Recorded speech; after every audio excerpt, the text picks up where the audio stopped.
Hi, my name is Agnes and I run Irish Ferrets, and I have two little guys with me.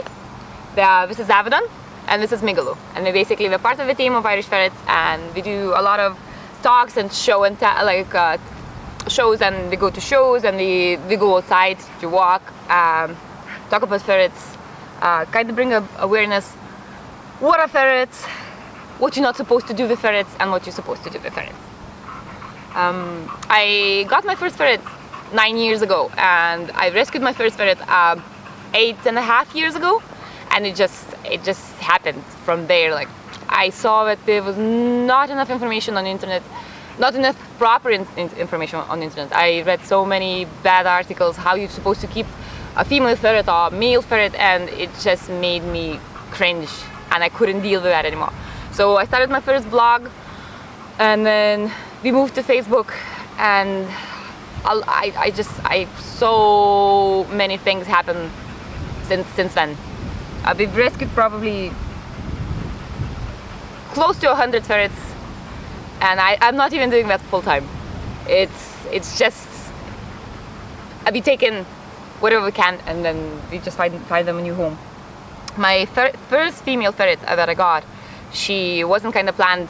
I wanted a ferret, but I wanted a male ferret.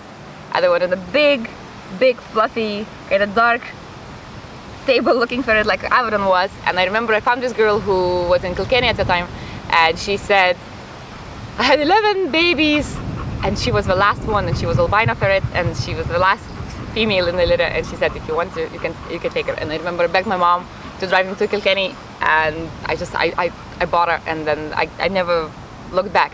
And she was the best thing that happened to me. She was the best ferret. She was so sweet. She was the nicest little thing around kids, around people, around guests. People who were scared of ferrets would fall in love with ferrets straight away when they meet her, because she wouldn't give up, and then she just had to kind of crawl on your lap and give you kisses and give you just hugs and just literally be with you. And I used to take her everywhere. I used to take her to school. I used to take her to shows. I'm a photographer myself, so I used to take her to photo shoots, and she would literally sleep in my sweater, and people wouldn't even know, but she was with me, and she was just there constantly. So what do you need to keep a ferret? Patience. A lot of patience. Whenever people ask me and they're like, oh, food and stuff, and I'm like, no, patience. Just as long as you can laugh at what we do, you're golden.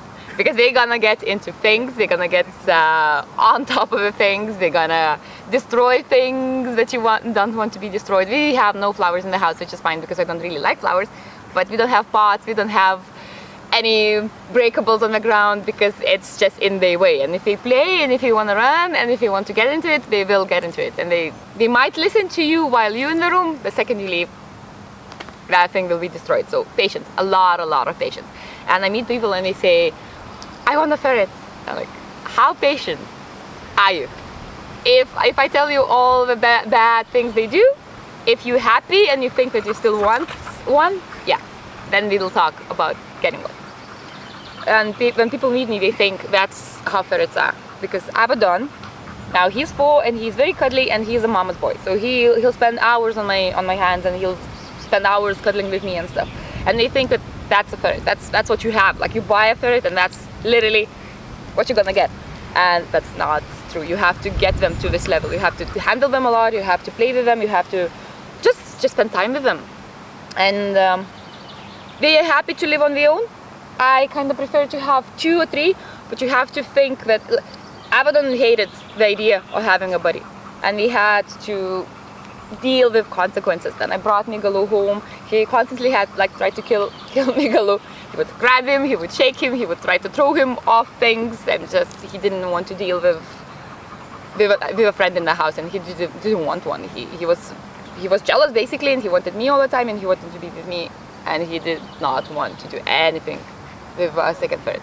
So we are happy to live on their own as long as you, again, patience and time to play with them. They sleep a lot. I'd say it's winter time. They can sleep up to 22 hours a day. So it's usually spring and summertime when they're more active and they play more, they run more, they want to get into things. They usually wake up around 5 in the morning and they want to run and try to wake you and just basically be active. During the winter time, I barely see him. I haven't seen him last winter, basically ever, because he would just be sleeping and he didn't want to do anything really. He was just lazy, hibernating there, basically in the house. So when it comes to like feeding and housing, what do you do for them? I always recommend for people to get a cage, especially if it's first-time owners, because they can get into all those things and holes and cupboards and stuff. I feel it's safer if you had a cage, even not to keep a ferret in the cage, but just to have a cage. Just basically, if you're not in the house and just to leave them in the cage. I have no cage. We have free roaming ferrets. We go to the litter box. They train like cats would be. They're very, very good. They go to the litter box. We have no problems with that. My second ferret that they had, they used to call him Dum Dum. Very, very sweet animal, but he barely used the litter box. So he used to drive us crazy, and we just kind of gave up. And then we had just tissue paper all around the house, and whenever he decided to poop somewhere, we just go and clean it straight away. And we just gave up training him, because 3 years later he'd go to the litter box 20% of the time, and the other 80% he'd just do whatever he wanted to do. So they're very, very good. We have no cage. As I said, they're free roaming. They sleep whenever we want. I usually take my dog's bed, because they mean like that. They have their own places, but they just want to be where she is. When it comes to food, the best diet I always say is raw. So if you can get them raw meat, and if you can get them mice, that's the best thing for them. But if you're not sure, good quality cat food is the next best thing. But when I say good quality cat food, that's not what you can get in supermarkets. That's a good quality cat food that you can get in proper pet shops or online, and it has to have a lot of meat content, because they just don't digest vegetables or anything to do with vegetables or fruit. So that's not good for them. And usually the normal kind of cat foods, they just have a lot of vegetables that they just wouldn't survive on. And if you keep a ferret on a good diet, they can live up to 10 plus years healthy, happy, as long as you regularly bring them to the vets, and just as I said, like as long as you keep them on good food and good diet and happy and playing. That's good.